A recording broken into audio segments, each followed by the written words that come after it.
Shri Venkateswara gold తాకట్టులో ఉన్న మీ బంగారాన్ని విడిపించి కొనబడును. నమస్తే అండి, welcome to tree media.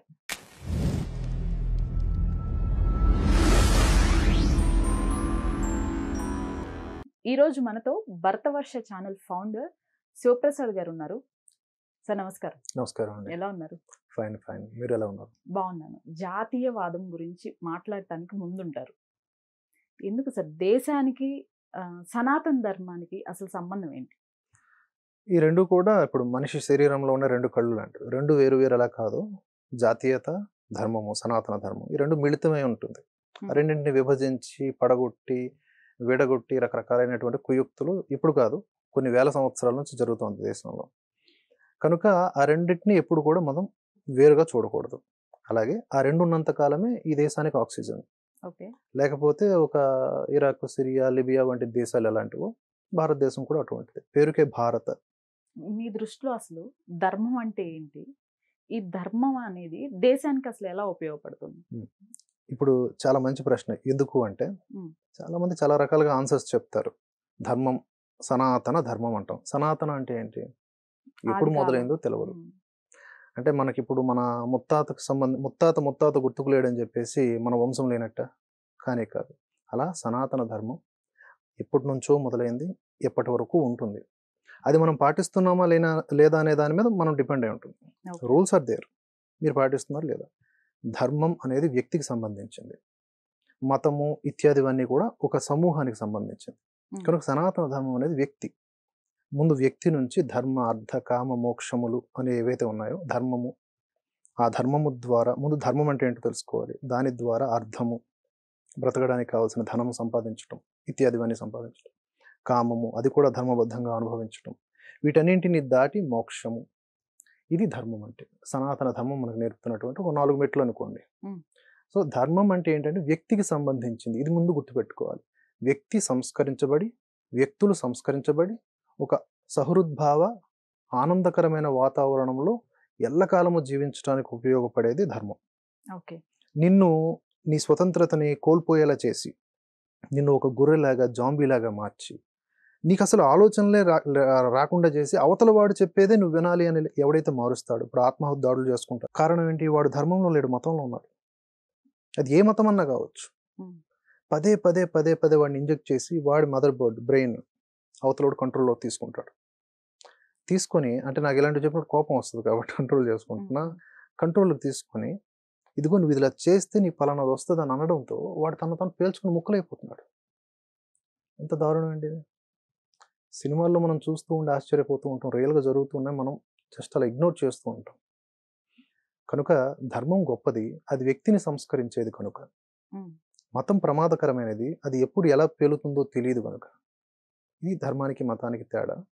Right. అయితే ఇక్కడ హిందూ మతానికి సనాతన ధర్మానికి అసలు సంబంధమే లేదు అని మాట్లాడే వాళ్ళు కూడా ఉన్నారు. అసలు సంబంధం ఉంది అంటే ఎలా ఉంది? ఈ రెండిటికి పొంతనేంటి? ఈ మధ్య నేను మాట్లాడుతూ చెప్తూ ఉన్నాను అనమాట. ఎందుకు సంబంధం ఉంది అంటే, సనాతన ధర్మానికి లక్షణాలు ఏంటి? కలుపుకుపోవటం, కలివిడిగా ఉండటం, కల్మషం లేకుండా ఉండటం, ఇలా చెప్పుకుంటూ పోతే ఒక స్వచ్ఛమైన పరమాత్మ, భగవంతుడు ఎలా ఉంటాడో అలా భక్తుడు కూడా ఉండేలాగా తీర్చిదిద్దేది సనాతన ధర్మం. దానికి హిందూ అని ఈ మధ్య పేరు పెట్టుకున్నా, ఎప్పటి నుంచో ఉన్న హిందూ ధర్మం అనేది దానికి వేరుగా చేయడాన్ని ఎలా ఉంటుంది అంటే, నన్ను నా తండ్రిని వేరు చేసి ఆయన నీ తండ్రి కాదని చెప్పి నన్ను కొట్టడం ముందు, తర్వాత నీ కొడుకు కాదని చెప్పి ఆయన కొట్టడం, ఇలా మనలో మనకి ఒక కన్ఫ్యూజన్స్ క్రియేట్ చేయడం అనమాట. ఇది ఒక పెద్ద వ్యూహం. కానీ ఎందుకు ఎలా చెప్తారు వేరని? ఒక స్కూల్ ఉంది, ఆ స్కూల్లో అన్ని రకాల సబ్జెక్ట్స్ ఉంటాయి. అలాగే అందులో స్టూడెంట్స్ ఉంటారు. ఆ స్టూడెంట్స్లో ఒక స్టూడెంట్ వాడు సనాతన ధర్మం అనుకుందాం. సనాతన ధర్మం స్టూడెంట్ ఎలా ఆలోచిస్తాడు? అన్ని సబ్జెక్ట్స్ నేర్చుకోవాలి, అందరూ టీచర్స్ని గౌరవించాలి, ఆయా సబ్జెక్ట్స్ నేర్పేటటువంటి టీచర్స్ని గౌరవించాలి. ఇంకో స్టూడెంట్ ఉంటాడు, ధర్మం కాదు మతం స్టూడెంట్ ఉంటాడు. ఆయన ఏం చేస్తాడు? ఫలానా వాడికి వచ్చే సబ్జెక్టు లేదా వాడికి నచ్చే సబ్జెక్టు చెప్పేటటువంటి టీచరే నిజమైన టీచర్, మిగతా వాళ్ళందరూ అబద్ధం అని అంటాడు. ఇంకొకడు కూడా వాడికి నచ్చేది అంటాడు. ఈ ముగ్గురు విద్యార్థుల్లో ఎవరి వలన మనకు లాభం ఉంది? ఎవరి వలన లోకానికి క్షేమము? ఎవరి వలన వివాదరహితంగా ఉంటుంది అంటే ఆటోమేటిక్గా మొదటివాడే. హిందూ అన్నవాడు చర్చిని చూసి ఇట్లా అనేస్తాడు, మసీదును చూసి ఇట్లా అంటాడు, గుడికి వెళ్తాడు. కనుక హిందువు సనాతన ధర్మాన్ని పాటిస్తున్నాడు కనుక గొప్పవాడు. హిందువు అంటే ఎవరు? సనాతన ధర్మమే హిందుత్వం. ఆ రెండు వేరని ఎలా అంటారు? అది చాలా దౌర్భాగ్యకరమైన మాటలు అవి. కావాలని క్రిటిసైజ్, దాన్ని ఏమంటారు, సెపరేట్ చేసి కొట్టడం అన్నట్టు, విడగొట్టి పడగొట్టడం అనమాట. అంటే వేరే మతంలో ధర్మం లేదనా మీ ఉద్దేశం? ధర్మం అంటే ఏంటి? ధర్మం చెప్పాను కదా, ఈ ధర్మానికి సంబంధించిన నిర్వచనం ఏ మతంలోనైనా ఉంటే వాళ్ళ షెల్ ఉండరు, విశాలంగా ఉంటుంది, ఒక బావిలో కప్పల్లాగా ఉండరు. సో అది ఏ మతం అన్నా కావచ్చు. కొన్నిసార్లు మనం తీసుకుందాం, భారతదేశంలోనే హిందూ సంబంధించిన రిలేటెడ్లో కొన్ని మతాలు ఉంటాయి. అవి కూడా మేము పట్టుకున్న కుందేలకు 3 కాళ్ళు అన్న చందంగా ఇదే మా దేవుడు, ఉదాహరణకి విష్ణువే దేవుడు, శివుడే దేవుడు, ఈ తరహా ఆలోచనలు కూడా మతమే. అవి కూడా సనాతన ధర్మానికి వ్యతిరేక దిశలో వెళ్తున్నవే. నువ్వు ఎప్పుడైతే భగవంతుడు అనేవాడిని భిన్న రూపాల్లో చూస్తున్నటువంటి ఆచారాన్ని కాదని, భగవంతుడిని నేను పెట్టిన పేరుతోనే, నేను చెప్పిన రూపంతోనే నువ్వు కొలవాలి, పిలవాలి అని అంటావు, అది మతం అయిపోతుంది. అప్పటి నుంచి అది ప్రమాదకరంగా మారుతుంది. స్టార్టింగ్ లో బాగానే ఉంటది, తర్వాత అది ఉన్మాదానికి దారితీస్తుంది. సో మీరు చెప్పిన ప్రకారంగా హిందూ మతంలో కూడా ఇవి ఉన్నాయి. హిందూ మతం అంటే ఈ దేశంలో సనాతన ధర్మంలో అన్ని మిళితమై ఉంటాయి. అందులో ఏవైతే ధర్మం మీరు అన్నారు కదా, అందులో ధర్మం లేదా అంటే, ధర్మం లేనివి మతాలుగా మారుతాయి. ధర్మం ఉన్నది అన్నింటా ఉంటుంది, అంతటా సమానంగా ఉంటుంది. అది మొదట స్వతంత్రత దాని లక్షణం. ధర్మానికి మొట్టమొదటి ఉండేది ఇండిపెండెన్స్. అది స్వేచ్ఛగా ఉంటుంది, మోరల్ వాల్యూస్ని కలిగి ఉంటుంది. అది వ్యక్తితో మొదలవుతుంది, వ్యక్తుల సమూహంగా మారుతుంది. ఇప్పుడు శివప్రసాద్ గారు ధర్మానికే ప్రాధాన్యత ఇస్తారా, లేకపోతే హిందూ మతానికి ప్రాధాన్యత ఇస్తారా? ధర్మానికి, హిందూ మతానికి. హిందూ మతం అని అనలేము, అంటే ఇప్పుడు వాడుకలో హిందూ మతం అంటున్నాం, ధర్మమే హిందూ మతం నేను నమ్ముతున్నాను కనుక నాకున్న విచక్షణతో నేను హిందువులకు సపోర్ట్ చేస్తాను. నేను హిందువులు సపోర్ట్ చేస్తాను. దాని అర్థం ఏంటి? నేను మా నాన్నగారికి రెస్పెక్ట్ ఇస్తానంటే వేరే వాళ్ళ నాన్నగారిని తిడతానా, కొడతానా? కానీ కాదు, మా నాన్నగారికి నేను గౌరవం ఇస్తాను, ఆయన్ని పూజిస్తాను, ఆయన్ని ప్రేమిస్తాను. మిగతా మతాలను ఎలా చూస్తారు? మిగతా మతాలు కూడా నియంత్రణ కోల్పోయే ఏ మతాలైనా సరే ఈ దేశానికి ప్రమాదకరమే. నేను చెప్పాను, ఆత్మాహుతి దళాలకు ప్రేరేపించేవి, లవ్ జిహాద్లకు ప్రేరేపించేవి, మత మార్పిళ్లకు ప్రేరేపించేవి, కిలో బియ్యము, రేషన్ సరుకులు ఇచ్చి మత మార్పిళ్లు చేసేదానికి ప్రలోభ పెట్టేవి, ఇవన్నీ కూడా ప్రమాదకరం ఈ దేశానికి. సహజంగా ఆర్గానిక్గా నీ మతం, నువ్వు నడుస్తున్నటువంటి తీరు నచ్చి, ఇప్పుడు ఒక ప్రవచనకారుడు ఉన్నాడు, ఆయన యొక్క మాటలకి ప్రభావితమై ఆయన్ని ఫాలో అవ్వడం అనేది సహజం. అలా కాకుండా ఇంకొక ప్రవచనకారుడు ఉన్నాడు, నా మాటలు ఎవడు పాటించకపోతే వాడి తల 2 ముక్కలైపోతుంది, వాడి ఇంట్లో కలహాలు వస్తాయి అని భయపెట్టడం వల్ల సంపాదించుకుంటాడు. సో వీళ్ళిద్దరిలో ఎవరు ప్రమాదం? మనకు ఆటోమేటిక్గా రెండో కూడా ప్రమాదం. అలా మనం ఒడగట్టుకుంటూ పోవాలంటున్నాను. అంటే ఇప్పుడు మీరు చెప్పిన ప్రవచనకారులాగా చాలా మంది రకరకాల బాబాలను కూడా చూస్తున్నాం. ఎక్కువగా హిందూ మతంలోనే ఇంకా ఎక్కువ అని చూస్తున్నాం. ఈ బాబాల పైన అసలు మీ అభిప్రాయం ఏంటి?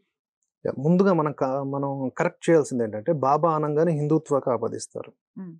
బాబా అంటే ముస్లింలలో కూడా ఉన్నటువంటి ఫకీర్లను బాబాలు అంటారు. కొంతమంది క్రైస్తవ విశ్వాసాలకు సంబంధించిన పెద్ద మనుషుల్ని కూడా బాబాలనే అంటారు. మీడియా కూడా బాబాలుగా వాటిని, అంటే ఏమైనా న్యూస్లు వచ్చినప్పుడు అలాగే చెప్పేస్తారు.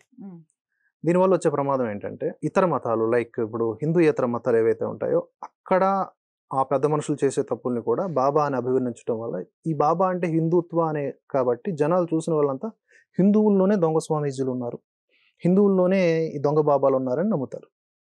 కానీ రీడ్ బిట్వీన్ ద లైన్స్ కాస్త లోతుగా విచారణ చేస్తే అన్ని మతాల్లోనూ దొంగ బాబాలు ఉన్నారు. బాబాలు అనే పదాలకు సంబంధించి మనం మాట్లాడుకుంటే హిందుత్వాలు ఎక్కువ ఎందుకు కనిపిస్తారు గల్లీ గల్లీకి ఒకడు అంటే, ఇది పెద్ద మతం కాబట్టి. ఈ దేశంలో ఎక్కువ మంది ఫాలో అవుతున్నది ఏంటి? హిందూ ధర్మం. హిందువులు ఎందుకు ఇలాంటివి నమ్ముతారంటే, అన్నింటా ఏదో గొప్పతనాన్ని చూస్తారు. ఈ మధ్య కోరికల వలయంలో చిక్కుకుపోయి, అది కూడా కలి ప్రభావం కావచ్చు, ఎవడిని నమ్మితే ఏం వస్తుందో వాడిని నమ్ముదాం, ఆ గుండుగాడిని నమ్ముదాం, ఈ అరగుండుగాడిని నమ్ముదాం, ఇంకోడిని నమ్ముదాం, ఇట్లా వెళ్ళిపోతూ ఉంటారు ఈ ఫ్లోలో. వాళ్ళు కూడా క్రియేట్ చేయబడతా ఉంటారు ఆటోమేటిక్గా. వాళ్ళు ఇదేదో బాగుంది మార్కెట్ పద్ధతి, ఏముంది కూర్చొని చక్కగా మంచి డిజైన్ బ్యాక్గ్రౌండ్ పెట్టుకుని 4 శుద్ధపూస మాటలు చెప్తే, ఓ స్వామీజీ సాక్షాత్కారం అయిందని చెప్పి పోతారు. పోవడమే కాదు, అక్కడ దాన్ని ఏమంటారు, క్రిస్టియానిటీలో పాస్టర్ల దొంగ మాటలు నమ్మి దశం భాగాలు ఇచ్చేటట్టు ఇక్కడ కూడా దొంగ బాబాల మాటలు విని వాళ్ళు హిందూ ద్రోహులు వాళ్ళ మాటలు నమ్మి లక్షలాది కోట్లాది రూపాయలు ఇచ్చే వాళ్ళు ఉంటారు. వాళ్ళు ఒక పెద్ద మాఫియాగా తయారవుతారు. ఎంతమందో రాజకీయ నాయకులకి ఒక డెన్ లాగా తయారు, బ్లాక్ మార్కెట్కి, బ్లాక్ మనీ మార్కెట్కి. మనం కనీసం వాటి మీద న్యూస్ వేయాలన్నా మళ్ళీ బతికి పట్టగడతామో లేదో తెలియదు. కనుక ఈ ఒరవడి అన్ని దీంట్లో ఉంది. హిందూ అనే పేరుతో కూడా ఉంది. కానీ నేను చెప్పా కదా స్టార్టింగ్లో, హిందూ అంటే ఒక నిర్వచనం ఉంది. అలా ఆ పరిధి దాటి ఉన్నవాడు పేరుకే హిందూ, నిజానికి హిందూ కాడు. కాబట్టి ఈ బాబాలతో ప్రమాదం ఈ హిందూ ధర్మానికి ఉంది. అది ఏ బాబా అన్నా కావచ్చు. ఇప్పుడు ఏ బాబా అన్నా కావచ్చు అన్నారు కాబట్టి ఇంకొకటి కూడా గుర్తొచ్చింది. రీసెంట్గా నేను న్యూస్లో 500 crores ఒక బాబా ఇది చేశాడు అని చెప్పేసి. ఎవరు? చంగూరు బాబా. అదే బాబా అనగానే ఇక్కడ మళ్ళీ మనం ఏమనుకుంటున్నాం, హిందూ. ఇప్పుడు వరకు నేను చెప్పింది కూడా ఎక్కువ మంది హిందూ అన్నాను కానీ హిందూ అనుకుంటున్నాం. ఈ చంగూరు బాబా వాడి పేరు ముజాహిద్దీన్, ఇలా 4-5 పేర్లు ఉన్నాయి. వాడు ముస్లిం, కన్వర్టెడ్ ముస్లిం. 10 సంవత్సరాల క్రితం హిందూ నుంచి కన్వర్ట్ అయిపోయాడు, భార్యతో సహా. వాడికి ఇతర ముస్లిం దేశాల నుంచి, ఇతర దేశాల నుంచి భారీగా ఫండింగ్ వచ్చింది, కోట్లాది రూపాయలు. అసలు ఏమీ లేని తాయెత్తులో ముక్కునేటోడు పెద్ద భవంతి కట్టుకొని దాని కేంద్రంగా వాడు ఏం చేశాడు, ఈ చంగూరు బాబా అనేవాడు. మళ్ళీ చెప్తున్నా, ముస్లిం బాబా. వాడు బ్రాహ్మణ స్త్రీకి అయితే 15 లక్షలు, వైశ్య స్త్రీకి అయితే 10 లక్షలు, మళ్ళీ మిగతా సంబంధించినటువంటి వాళ్ళకి ఒక్కొక్క రేటు పెట్టి ఆయా ఆడపిల్లల్ని ఎవరైతే ట్రాప్ చేసి, అది ఎలాగైనా కావచ్చు, దాన్నే లవ్ జిహాద్ అంటారు. ట్రాప్ అంటే ఏంటండి? 2 రకాలు ఇక్కడ. ఇప్పుడు ముస్లింకి హిందూ అమ్మాయి మీద ప్రేమ కలగకూడదు, కలగొచ్చు సహజంగా. అలా కాకుండా ముస్లిం తన ఐడెంటిటీని దాచేసి ఒక హిందూ అమ్మాయిని లోబరుచుకొని పెళ్లి చేసేసుకున్న తర్వాత అప్పుడు వాడి యొక్క నిజస్వరూపాన్ని, నిజమైన పేరుని తీస్తే అది లవ్ జిహాద్ అంటారు. అలా వీడు ట్రైన్ చేస్తూ ఈ అమ్మాయిల్ని, ఎంతో మందిని, వందలాది మందిని వీడు మతం మార్చాడు. వీడికి సంబంధించిన ట్రాన్సాక్షన్స్ ఇవన్నీ కూడా ఒక జర్నలిస్ట్ ఇతను ఇస్తాడా అండి వాళ్ళకి? ఇతను రిక్రూట్ చేసుకున్నట్టు ఇవి వాళ్ళకి ఇస్తాడా? ఇప్పుడంతా ఇన్సూరెన్స్, ఇప్పుడు ఆ పోలిక సరికాకపోవచ్చు, ఇప్పుడు ఇన్సూరెన్స్ ఏజెంట్స్ కొంతమంది ఉంటారు. మీరు ఇన్ని క్లెయిమ్స్ చేస్తే మీకు ఇంత బెనిఫిట్ ఉంటుంది, మీరు ఇంతమంది అమ్మాయిల్ని పడేస్తే మీకు ఇంత బెనిఫిట్ ఉంటుంది, అంతే. Clear subject. వాళ్ళకేమో మళ్ళీ అదే మతం సంబంధించినటువంటి 4 మాటలు చెప్పి ఇలా చేస్తే పుణ్యం వస్తుంది, ఇలా చేస్తే నీకు దేవుడు రక్షిస్తాడు, ఇలాంటి అబద్ధపు మాటలని చెప్తారు. అందులో ఉన్నాయా వాళ్ళ మత గ్రంథాల్లో లేవా అనేది వాళ్ళే చెప్పుకోవాలి, పెద్ద మనుషులు. కానీ వాటి ఆధారంగా చెప్పి వీళ్ళని బ్రెయిన్ వాష్ చేసేసి ఉంది. రోజు ఒక 10 మందికి మనం కూర్చొని చెప్పామనుకోండి, వాడు వింటున్నాడు కదా అని, ఆ 10 మంది మనకి నమ్మిన బంటులు అయిపోతారు. మనం ఏం చెప్తే చేస్తారు, మన కోసం కాల్చుకుంటారు, కాల్చేస్తారు. అలా అమ్మాయిలు కూడా ట్రాప్ చేస్తారు. ఈ చంగూరు బాబా గారు కూడా అదే. కానీ చాలా మంది ఈ మీడియాలో ఎలా వస్తుంది వార్త, చంగూరు బాబా అంటే ఎవడో హిందూ బాబాలు ఎంతోమంది ఉన్నారు, అందులో వీడో కూడా ఏదో మోసం చేస్తుంటాడు అనుకుంటారు. కానీ ఆ లోపలికి వెళ్ళి విశ్లేషణ చేసుకొని చూసేవాళ్ళు ఎంతమంది? శీర్షిక చూసి వెళ్ళిపోతారు. కానీ వాడి పేరు జుమాలుద్దీనో ముజాహిద్దీనో ఏదో ఉంటుంది, ఆ జుమాలుద్దీన్ అనుకుంటా. ఆ జుమాలుద్దీన్ గాడి పేరుని, ఆ పేరుతోనే జుమాలుద్దీన్, చంగూర్ బాబా అలియాస్ జుమాలుద్దీన్ చేసిన అరాచకం, బయటపడినటువంటి లవ్ జిహాద్, యూపీలో ఘోర కృత్యం, అమ్మాయిలకు రేట్లు, ఇలా పెట్టాలి కదా. ఇలా పెట్టి దాన్ని ఎక్స్పోజ్ చేయాలి, దానికి 24/7 రన్ చేయాలి. అప్పుడే అమ్మాయిలు అవేర్ అవుతారు కదా. హిందూ అమ్మాయిలు కదా. అసలు హిందూ అమ్మాయిలు, ముస్లిం అమ్మాయిలు ఎందుకు? అమ్మాయి రక్షించబడాలి ఇలాంటి దొంగన కొడుకుల నుంచి. అంటే 500 crores ట్రాన్సాక్షన్ కూడా ఏదో చెప్పారు కదండి, అదేంటి అసలు? ఈ బ్లాక్ హవాలా రూపంలో, క్యాష్ రూపంలోనే రావటం, ఈ నేపాల్ సరిహద్దుల నుంచి, పాకిస్తాన్ నుంచి, ఇత్యాది మార్గాల నుంచి డబ్బులు రావటం. వాడు ఒక ఎన్జిఓ లాంటిది పెట్టుకున్నాడు కనుక దాని త్రూ డైరెక్ట్గా పడడం. వాటికి ఆటోమేటిక్గా ఐటీస్ చూపించకపోయినా మనకు తెలిసిపోతుంది. ఇప్పుడు ఈడీ కూడా దర్యాప్తు చేస్తుంది, ఐటీ కూడా రైడ్ చేసింది, పోలీసుల అదుపులో ఆల్రెడీ ఉన్నాడు. క్లియర్గా వాడు ఎక్స్పోజ్ అయిపోయాడు. కానీ అలాంటి వాళ్ళు ఎంతో మంది ఉన్నారు కదా, మిగతా డిఎన్కే గాళ్ళు తెలియదు కదా మనకి. ఇది జరుగుతుంది దేశంలో అనేది మనం చెప్పాలి. చంగూర్ బాబా దొరికాడు, రేపొద్దున బయలు మీద బయటకు వచ్చేస్తాడు. కానీ మనం చేయాల్సింది ఏంటంటే, అలాంటి వాళ్ళ జోలికి మన ఆడపిల్లలు వెళ్ళకూడదు, రక్షించబడాలి, మనం అవేర్ అవ్వాలి. రైట్. అయితే ఇక్కడ ఇప్పుడు ఇదే విషయానికి తీసుకొస్తే, మన హిందూ మతంలో కూడా చాలా మంది బాబాలను చూస్తూ ఉంటాం. కొంతమంది ఏకంగా ట్రస్ట్‌లే పెట్టి హ్మ్. అక్కడ కొంతమంది ఆడపిల్లల్ని అక్కడే పెట్టేసేసుకుంటున్నారు అన్న వార్తలు కూడా వస్తున్నాయి. హ్మ్. హ్మ్.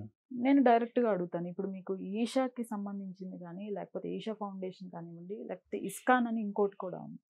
ఈ సంస్థల్ని ఎలా తీసుకోవచ్చు? ధర్మ మార్గం వైపే ఉంటాయా? లేకపోతే వీటిని నమ్మి వెళ్ళిన వాళ్ళు ఎలాంటి విధానాలు అనుసరిస్తున్నారంటారు? హ్మ్. అంటే ఇంతకుముందు కూడా నేను దీని మీద ఒక 2, 3 కాంట్రోవర్సీ అని ఎందుకంటానంటే, హ్మ్. నిజాలు మాట్లాడేటప్పుడు కాంట్రోవర్సీ అయిపోతాయి. వీరే కాదండి, ఇంకా కొన్ని తెలుగు రాష్ట్రాల్లో కూడా ఉన్నారు. ఇప్పుడు భువనగిరిలో కొంతమంది ఒక స్వామీజీ ఉన్నాడు. హ్మ్. ఎవరైతే ఒక ఆశ్రమం స్థాపించి, అంటే కనీసం ఇంకా లోకం అంటూ తెలియని, అంటే జీవితం అంటే ఏమి చూడనటువంటి అమ్మాయిల్ని ముఖ్యంగా తమ అధీనంలో పెట్టేసుకుంటారో, ఇంకా వాళ్ళకి పెళ్ళిళ్ళు, పెటాకులు లేకుండా పూర్తి స్థాయి సేవకురాళ్ళు, ఇతరత్ర పేర్లు ఏవన్నా కావచ్చు, హ్మ్. పెట్టుకుంటారో అందరూ కూడా దొంగలే. ఫస్ట్ ఆఫ్ ఆల్ ఒక మార్కెటింగ్, ఆధ్యాత్మికత పేరుతో, యోగా పేరుతో మార్కెట్ చేసుకుంటున్న దొంగల కింద పరిగణించాలి. నేను ఇప్పుడు ఈషా గురించి, ఇస్కాన్ గురించో లేకపోతే వీళ్ళ గురించి అనట్లేదు. నేను చెప్తున్నది తెలుగు రాష్ట్రాల్లో కొంతమంది గురించి. Okay. Isha, ISKCON 2 total different.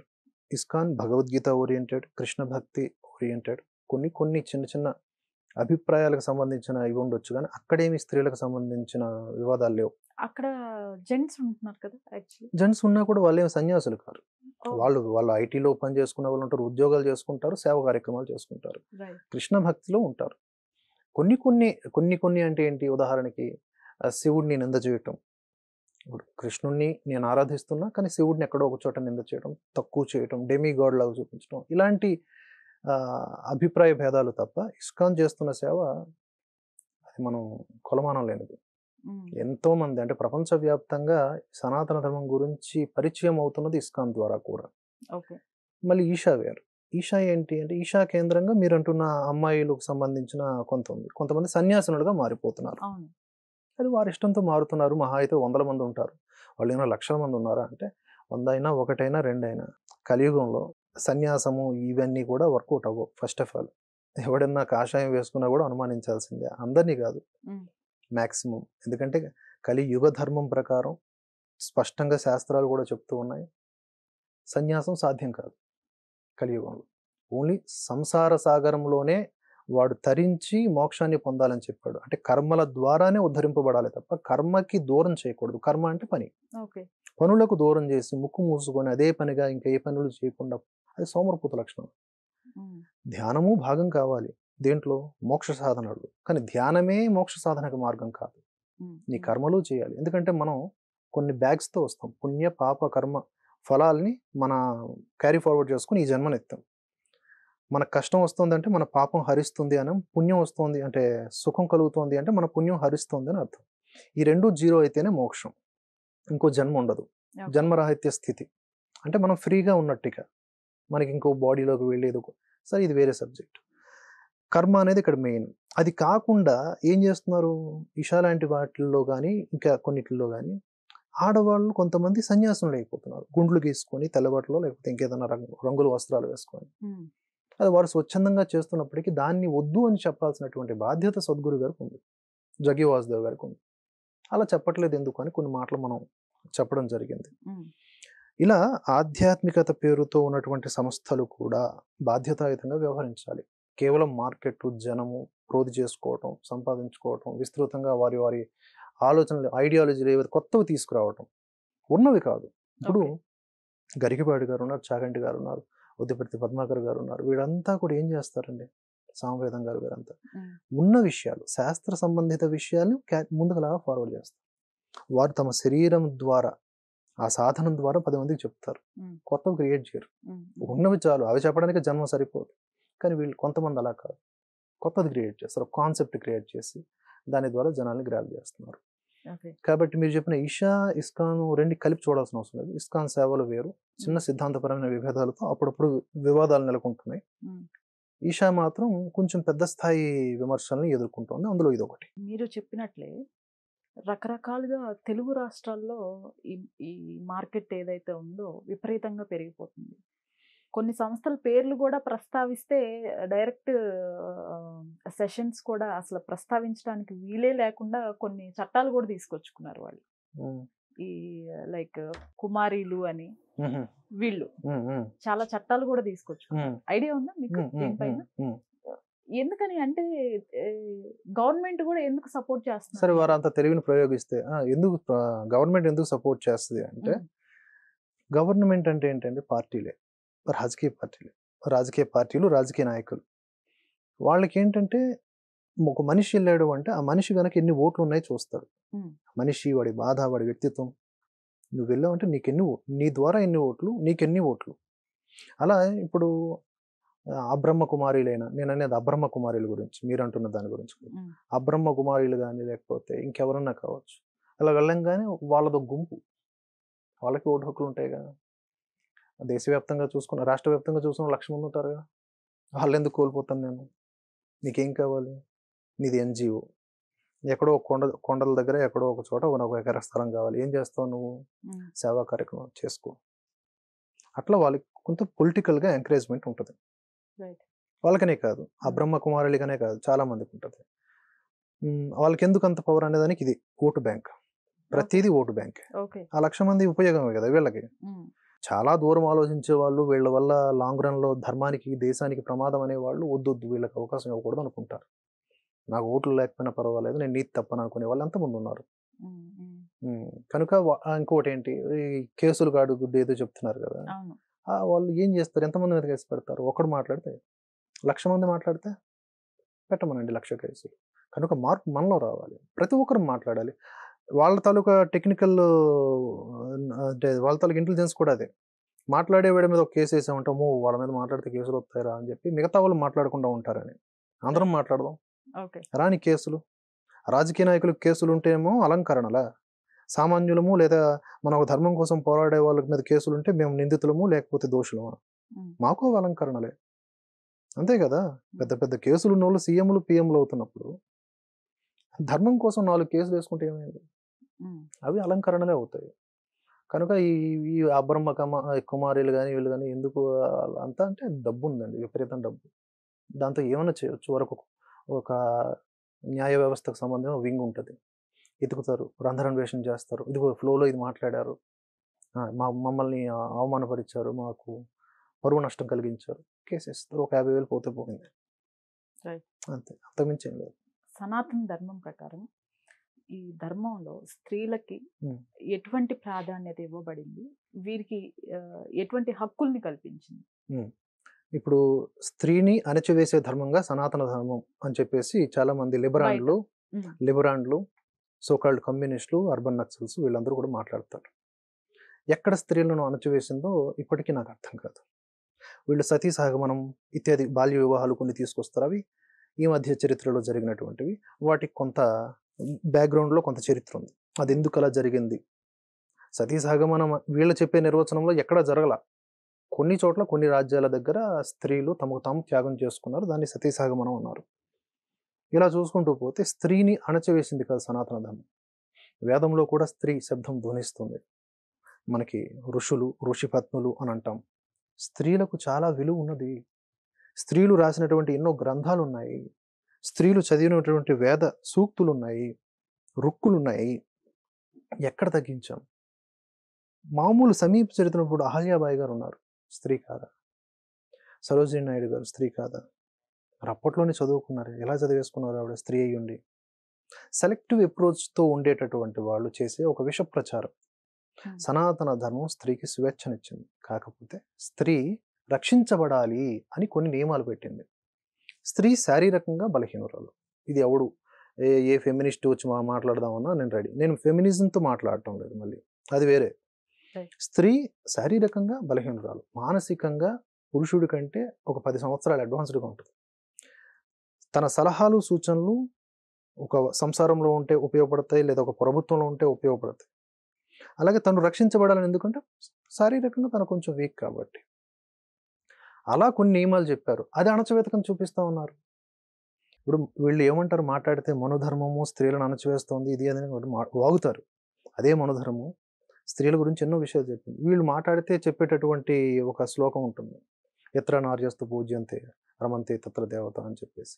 మరి అది వచ్చింది కూడా మనుధర్మమే, మనుధర్మం నుంచే వచ్చినటువంటి శ్లోకమే. ఎక్కడ స్త్రీలు పూజింపబడతారు, ఎక్కడ స్త్రీలు ఆనందంగా ఉంటారో అక్కడ సుఖం ఉంటుంది, అక్కడ సంతోషం ఉంటుందని చెప్పారు. ఆనందం ఉంటుందని కూడా చెప్పారు. సుఖానికి, సంతోషానికి, ఆనందానికి చాలా తేడా. ఆనందం అంటే చాలా విలువైనది. ఇలా స్త్రీల గురించి ఎన్నో ఘట్టాలు ఉన్నాయి మనం చెప్పుకోవాలి అంటే.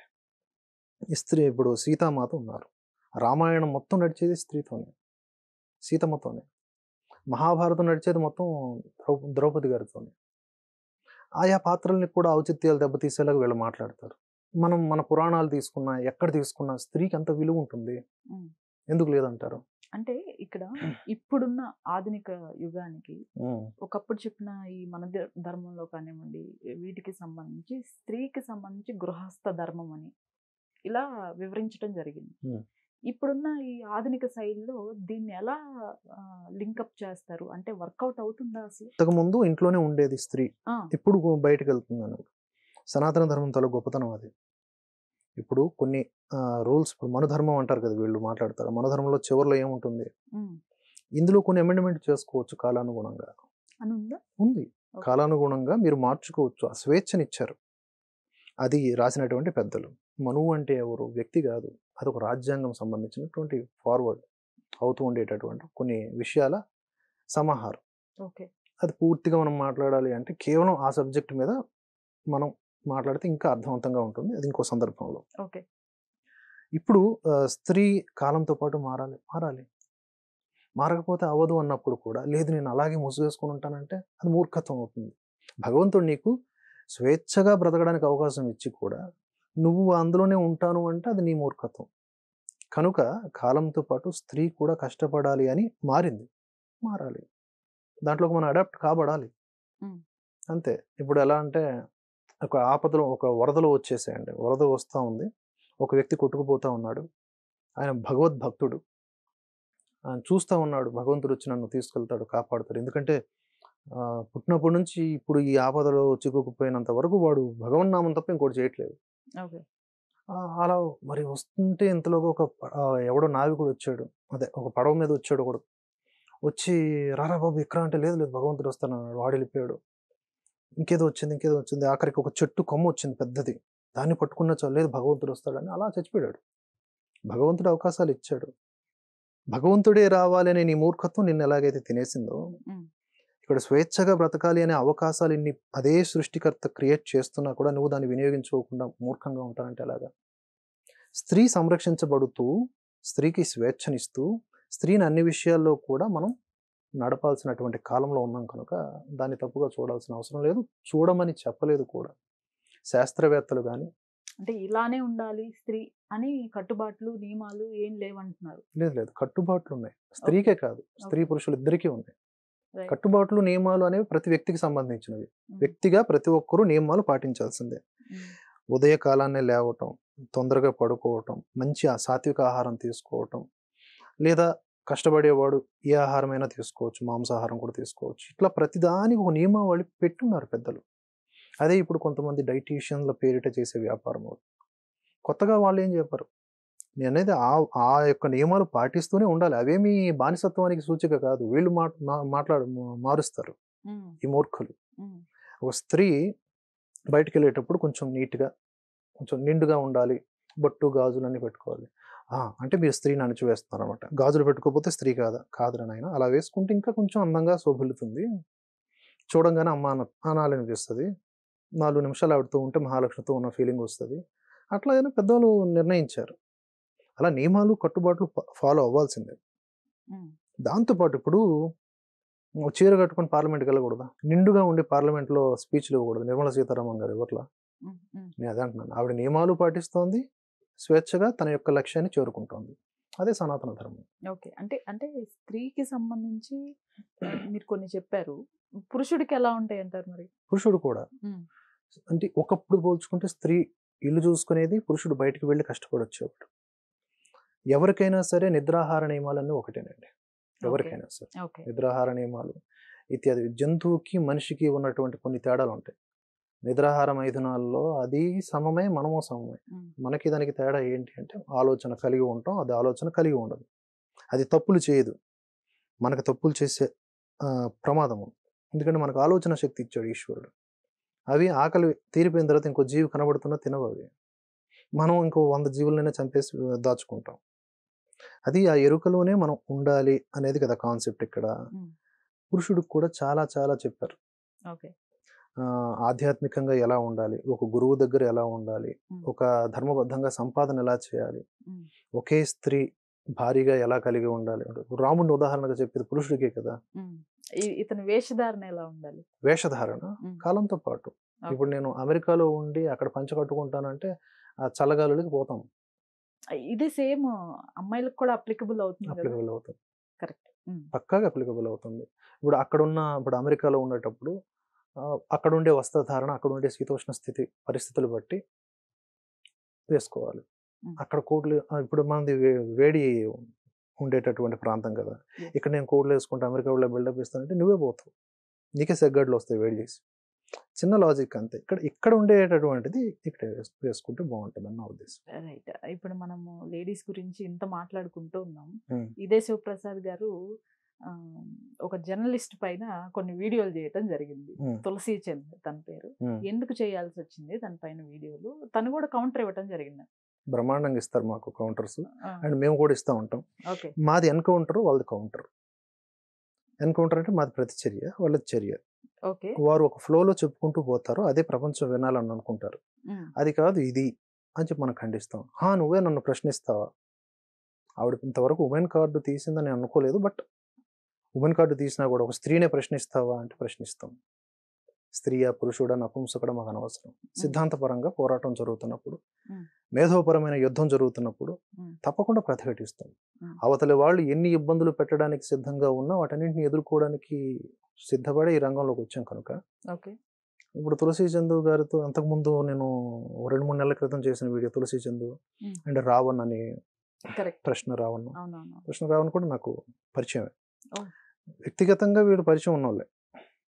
సిద్ధాంతపరంగా బ్రో అవదమ్మా అని చెప్తాం.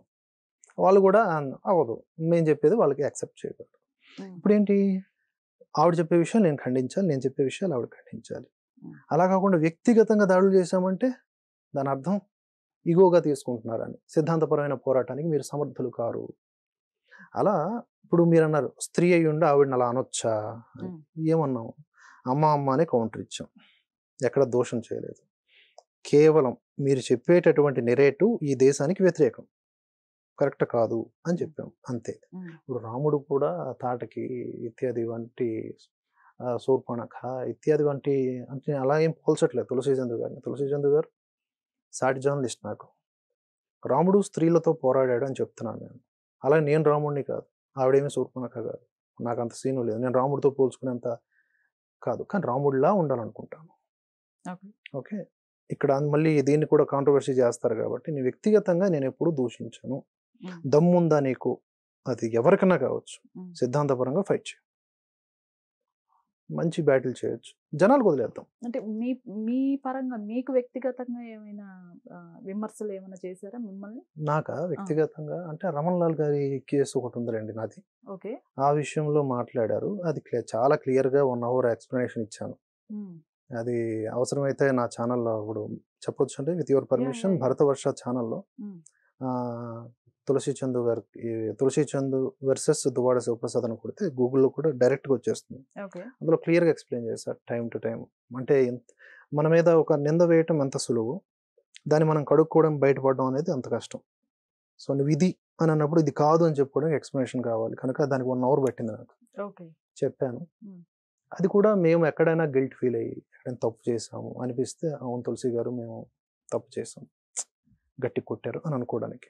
మేము ఎక్కడ తప్పు చేయలేదు, చేయాల్సిన అవసరం లేదు. టెక్నికల్గా ఇప్పుడు చూడండి, మాలాంటి వాళ్ళు ఎక్కడ ప్రాబ్లమ్స్ ఫేస్ చేస్తారంటే మనలాంటి వాళ్ళు లేకపోతే టెక్నికల్గా ఎక్కడైనా ఇబ్బందులు రావచ్చు. ఇప్పుడు ఉదాహరణకి ఐటీ ఫైల్స్ చేస్తున్నాము, ఒక ట్రాన్సాక్షన్ ఏదో మర్చిపోయాం మనం, దాంతో మనల్ని లోపలేయచ్చు లేదా దాంతో మనల్ని ఇరికించవచ్చు.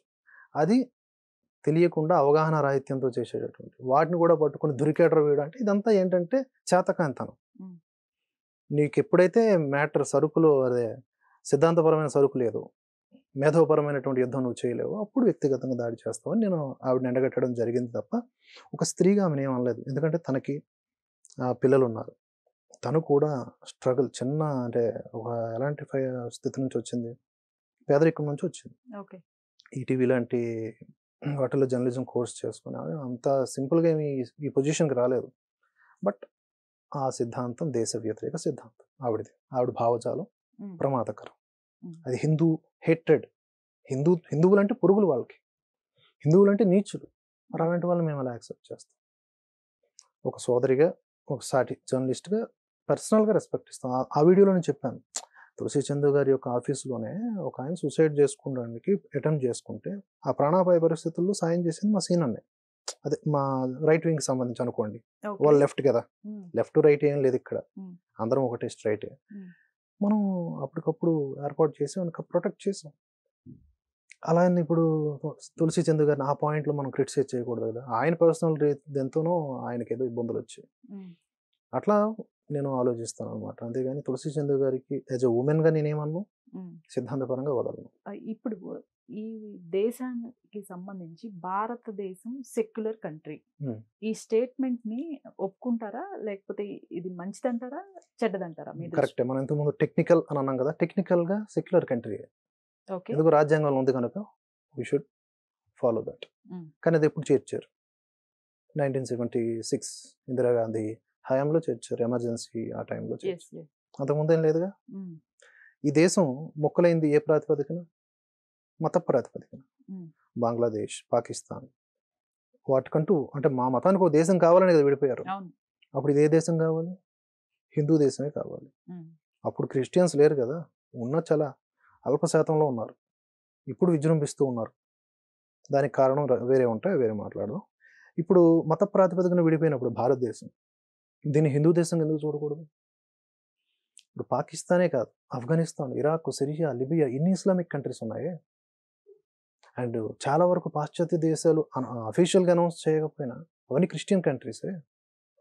మిషనరీస్తో మా భారతదేశం లాంటి దేశాలపైన విజృంభిస్తున్నాయి వాటి శక్తితో, డబ్బుతో. మరి భారతదేశం ఎందుకు హిందూ దేశంగా, ఒక కల్చరల్ సనాతన సంస్కృతి కలిగిన దేశంగా ఉండకూడదు? ఈ దేశంలో కులమాధారంగా కొట్లాడుతున్నాము అని మాట్లాడుతున్నది కూడా కులమాధారంగా వివక్ష ఉంది, తప్పులు చేస్తున్నారు అని చెప్పి సనాతన ధర్మాన్ని క్రిటిసైజ్ చేస్తున్నాం. అది ఈ మధ్య వచ్చింది, ఆది నుంచి లేనిది, ఆది నుంచి ఉన్నది కాదు. అట్ ది సేమ్ టైం సనాతన ధర్మం అది చెప్పలేదు. మనుషుల్లో వచ్చే వికారాలకి సనాతన ధర్మానికి ముడిపెట్టలేం కదా. ఇప్పుడు వీళ్ళు ఎంత పెద్ద దారుణం అంటే ఈ భావజాల పరుడు, ఒక ఉగ్రవాది బాంబు పేల్చేసినా మతానికి దానికి సంబంధం ఏంటంటారు. ఎవడో కులం పేరుతో ఏదో చేశాడు అనుకోండి సనాతన ధర్మంలో, మరి దానికి సనాతన ధర్మం సంబంధం ఏంటి? వాడుకున్న అహంకారం, అది వాడుకున్న బలం, అది మద బలం అలాంటిది. వాడు అలా చేసాడు, వాడిని తీసుకొని లోపల వేసేయండి. ధర్మాన్ని దానికి అంటకట్టకండి. మనుషుల్ని చంపే మృగాలు కూడా ధర్మానికి సంబంధం లేదని మీరు అంటారు, మీ మతానికి సంబంధం లేదని. అలా చూసుకుంటూ పోతే స్వేచ్ఛ హరించబడుతున్నటువంటి భారతదేశంలో ఎవరు స్వేచ్ఛ? హిందువుల స్వేచ్ఛ. సెక్యులర్ అని ఉంచటం ప్రమాదకరమే. సెక్యులర్గా ఉండటం అంటే ఏమిటి? కేవలం హిందువులేనా? హిందువులు ఎలాగో వాళ్ళు బై బర్త్ సెక్యులర్సే. ఒక క్రిస్టియన్ ఇచ్చి పేపర్ ఇచ్చినా చూసుకొని జై యెహోవా, జై యేసు ప్రభు అంటారు. ఓ ముస్లిం వచ్చేసి ఇస్తే అల్లా అని. ఎన్ని పాటలు లేవు అయ్యప్ప పాటలు?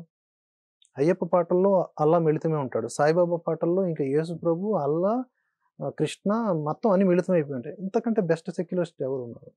సెక్యులర్గా ఉండాల్సింది క్రిస్టియన్స్, ముస్లిమ్స్, ఇతర మతస్థులు.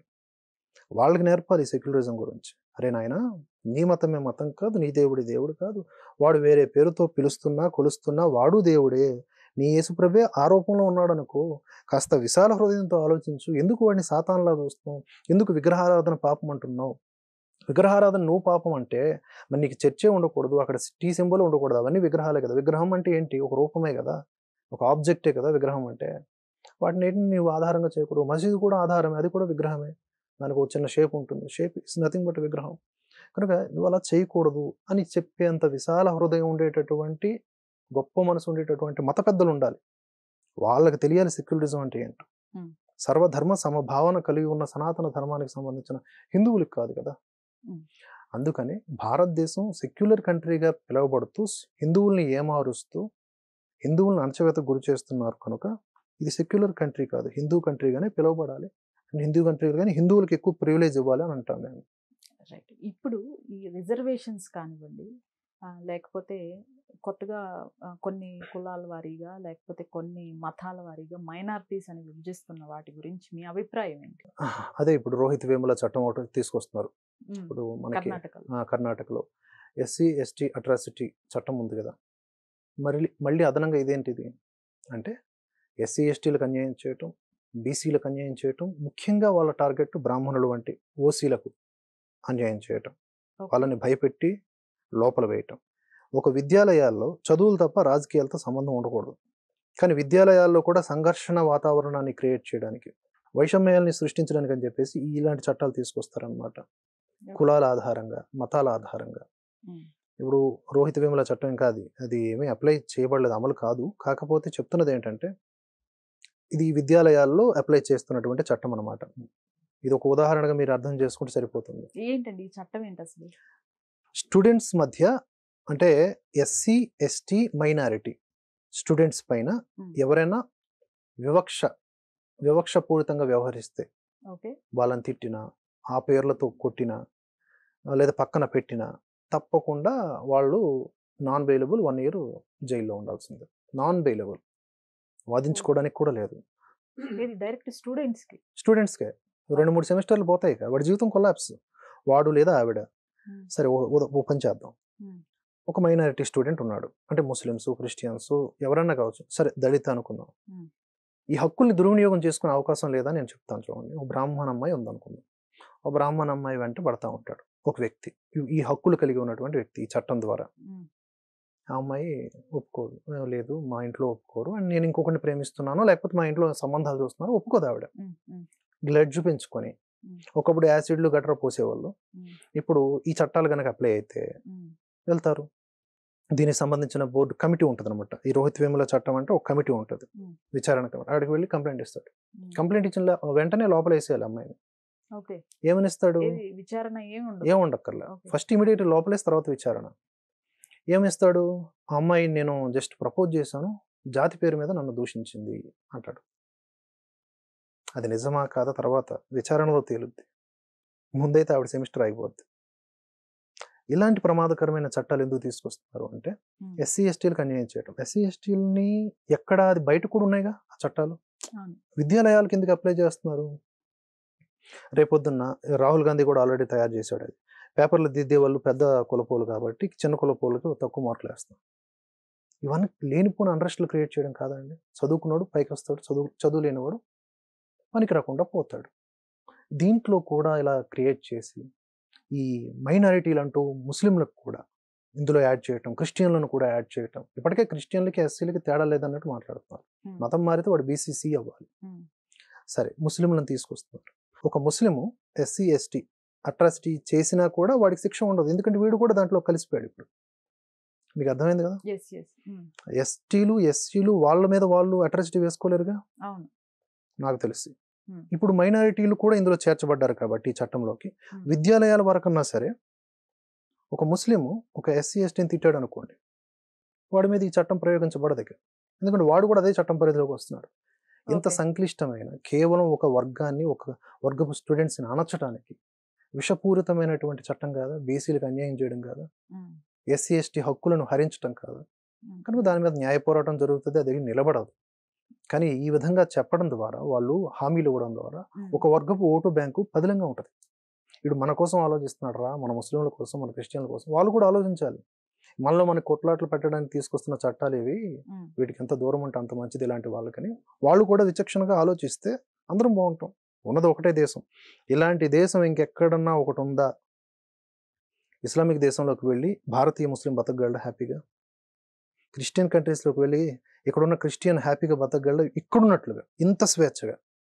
కానీ ఈ హిందూ దేశం, సోకాల్డ్ హిందూ దేశంగా సెక్యులర్గా మార్చినప్పటికీ ఈ హిందూ దేశంలో హిందువుల మధ్య ఇష్టారాజ్యంగా బ్రతుకుతున్నాం కదా, అందరం బ్రతుకుతున్నాం, హాయిగా ఉన్నాం కదా. దీన్ని కాపాడుకోవాలి అంటే మనల్ని విడగొట్టి పడగొడుతున్న వాడికి దూరంగా ఉండాలి. మన బ్రెయిన్స్ కాస్త యాక్సెప్టెన్సీ, అంతా కూడా ఒకటే, ఈశ్వరుడు ఒక్కడే, విభిన్న రూపాల్లో ఉన్నాయి అనే ఒక అడాప్టబిలిటీ రావాలండి. అలాంటి స్థాయిలో వికాసం వస్తే కానీ ఈ దేశం పరిధి వెళ్ళదు.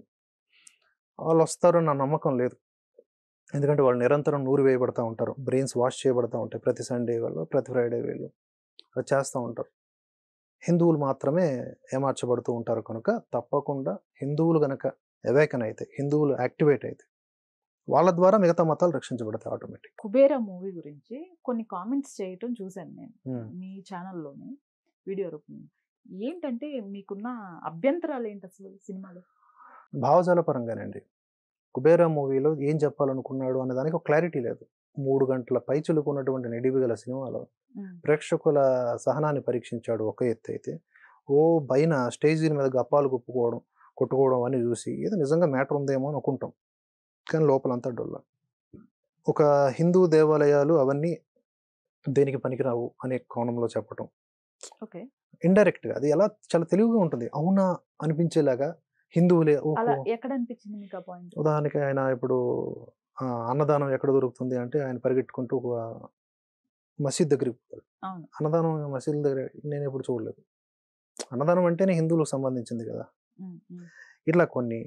అలాగే ఈ వెంకటేశ్వర స్వామిని నమ్ముకున్న వాళ్ళలో ఉన్న వాళ్ళందరూ కూడా క్రిమినల్స్, బాగా డబ్బున్నోళ్ళు లేదా ఏదైనా నేరాలు చేసేటోళ్ళు వెంకటేశ్వర స్వామికి అవి ఇవి చేసి అక్కడ పెడతారు. విలన్ తో స్వామి నీకు ఒక కిరీటం చేయిస్తాను, ఈ డైలాగ్స్ ఉంటాయి కొన్ని. ఉంటాయి. దాని అర్థం ఏంటి? వెంకటేశ్వర స్వామి ఈ గ్యాంగ్స్టర్స్ కి లేకపోతే ఈ దొంగలకి హెడ్ కాదు కదా. కోటాను కోట్ల మందిలో వాళ్ళు కూడా ఉంటారు, దుర్మార్గులు ఉంటారు, మంచి వాళ్ళు ఉంటారు, చెడ్డవాళ్ళు ఉంటారు, మధ్యస్థులు ఉంటారు, అందరూ ఆయన భక్తులే.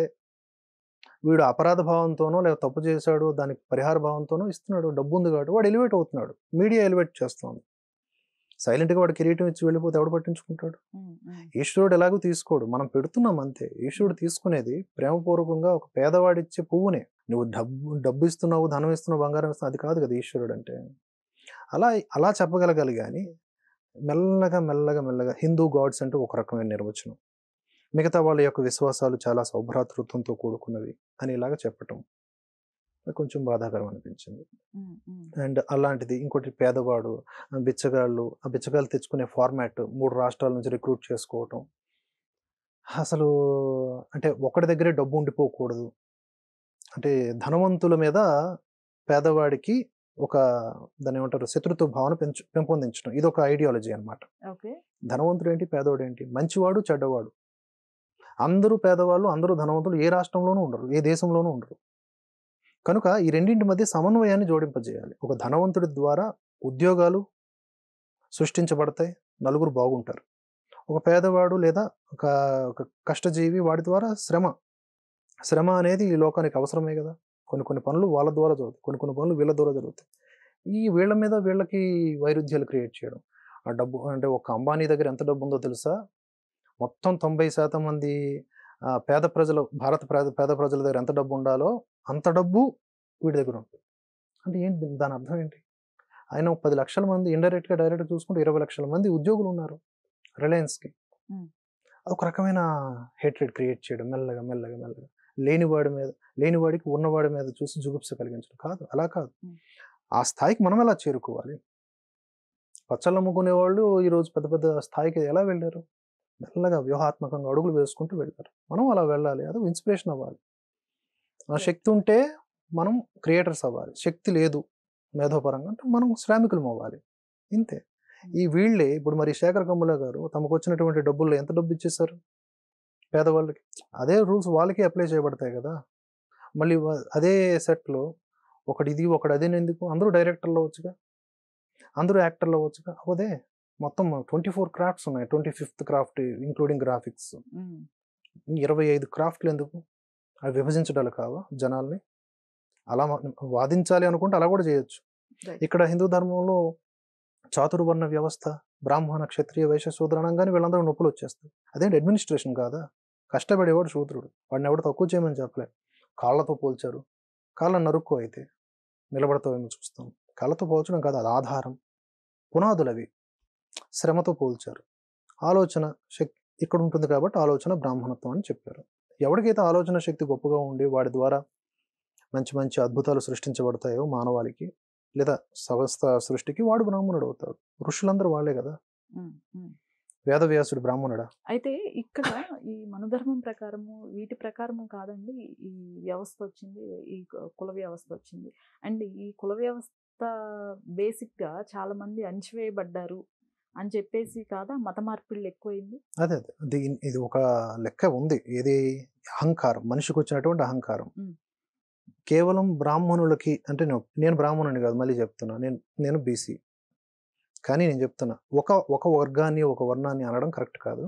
అంటే కులం వేరు, వర్ణం వేరు. అడ్మినిస్ట్రేషన్లో మనకి మన పూర్వీకులు చెప్పిన వర్ణ వ్యవస్థ 4 వర్ణములు: బ్రాహ్మణ, క్షత్రియ, వైశ్య, శూద్ర. ఆలోచించేవాడు, పాలించేవాడు, వ్యాపారం చేసి డబ్బులు ఒకటి దగ్గరే ఉండిపోకుండా ద్రవ్య వినిమయం చేసేవాడు కష్టజీవి. ఈ వ్యవస్థతో నడవాలని చెప్పాడు. ఈ 4 వర్ణములలో కులములు ఏర్పడ్డాయి. ఒక్కొక్కడు అంటే కులములు ఏ విధంగా అంటే వృత్తుల వల్ల ఏర్పడ్డాయి. ఆ తర్వాత కొన్ని వృత్తులు బలోపేతమయ్యాయి, కొన్ని వృత్తులు ఆటోమేటిక్గా కొన్ని కాలాంతరంలో నెట్టివేయబడ్డాయి. ఎవడైతే బాగా డబ్బులు సంపాదించడం మొదలుపెట్టాడో వాడి కులము, వాడి బలము అలా స్టార్ట్ చేసి, వాడు కొంచెం తక్కువగా అన్ని విధాలుగా ఉన్నవాడిని బయటకు నెట్టడం స్టార్ట్ చేశాడు. లేదా వాడి స్థాయి ఏంటి, నా స్థాయి. ఇది మనిషికి ఉన్న అహంకారం. సనాతన ధర్మం అలా ఉండమని చెప్పలేదు కదా, నేను అదే చెప్తున్నాను ఆరంభం నుంచి. ఆ ప్రాబ్లంతో వీళ్ళందరూ కూడా ఈ విధమైనటువంటిది స్ప్రెడ్ చేస్తున్నారు. కానీ కులానికి వర్ణానికి సంబంధం లేదు. కుల వివక్ష అనేది ఉండేది, ఉంది, ఇప్పుడు కూడా కొన్ని చోట్ల ఉంటుంది. ఇవి నేను ఓపెన్గా చెప్తా. మాదిగలు ఉన్నారు. మాదిగ వాళ్ళు అణచివేత గురవుతున్నటువంటి వర్గం కదా. ఎవరితో? అంతకంటే అప్పర్ క్యాస్ట్తో అనుకుందాం. ఈ పదాలని నేను మామూలుగా వాడుతున్నా, వాడుక భాషలో. కానీ మాదిగలకు కూడా పడదే. మాదిగలు కొంతమందిని మాల వాళ్ళకి రానివ్వరు, మాల వాళ్ళు మాదిగ వాళ్ళకి రానివ్వరు, సంబంధాలు నెరుపుకోరు. మాదిగలకు ఒక సంఘం, మాలలకు ఒక సంఘం, అందులో మళ్ళీ జై భీమ్ అంటారు. మరి అహంకారాలు కావా ఇవి? ఒకరి మీద ఒకరికి కుల వివక్షలు కాదా? మీరు ఒకరి మీద ఒకరు వాళ్ళు కూడా పెట్టుకోవాలి. అంటే దీనికి బేసిక్ ఇదే కదా అనేది కొందరు వాదన. ఆరంభంలో మనం ధర్మం గురించి మాట్లాడాం. ధర్మం అనేది వ్యక్తికి సంబంధించింది అని. వ్యక్తి సంస్కరించబడటం, తద్వారా మంచి ఆలోచనలు కలిగి ఉండటం వల్ల ఇవేమి రావు. ఎవడు ఏ కులంలో ఉన్నా, ఏ వర్ణంలో ఉన్నా, ఏ వృత్తిలో ఉన్నా సమానంగా గౌరవాల్ని పొందుతాడు. కానీ కాస్త మనకి ఎదుగుదల రాగానే కళ్ళు నెత్తికెక్కుతాయి. మనుషులు అందరికీ చెప్తున్నాను, ఇంక్లూడింగ్ మై సెల్ఫ్. ఆ నెత్తికెక్కకుండా చేసేది ధర్మం. ఆ ధర్మంలో ఉండండి, మతంలో ఉండకూడదు అని చెప్తున్నది సనాతన ధర్మం. ఆల్ రైట్ శివప్రసాద్ గారు, thank you so much. Thank you so much.